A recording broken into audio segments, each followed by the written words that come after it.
Greetings, Grandfather.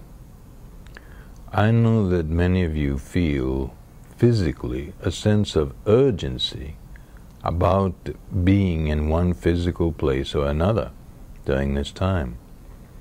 Some of you feel like running for the hills, and others feel like coming down off the hills and getting closer to the shore, so to speak. Generally speaking, the only peoples I recommend to move your location, aside from those for whom such a move may be obvious, is people living within 3 miles of the seashore, and by the seashore I mean where the water meets the land. I would say, generally speaking, on the planet, unless you're, say, where the water meets the land and where you are is, say, 200 feet or more above the sea, generally speaking, I'd say move back at least 3 miles if you can. I know some of you risk takers and adventurers out there like the idea of living close to the sea, but I'm encouraging you to move back because the life in the sea is going to need to have more access to the beach in order to survive. You can look some of that up in your natural history, and it's simple.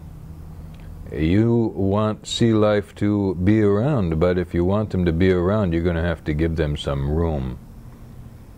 I've talked before about too much fishing, or the kind of fishing that literally strip mines the sea.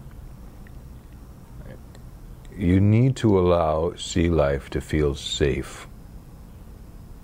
And they're willing to tolerate a certain amount of fishing, but not constantly everywhere.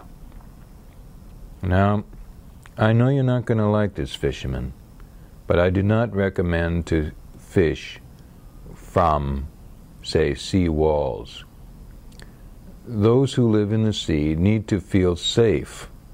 They recognize that if there are boats and they're coming out to fish and so on, that that's what's going on, and they will generally keep their distance from such ships, or even small boats, unless they are open to being caught,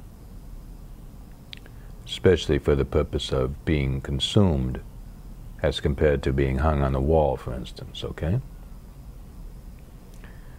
So, I am not against fishing, all right? People must eat.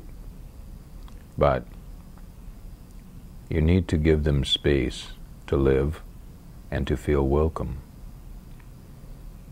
Now, I will say more next time.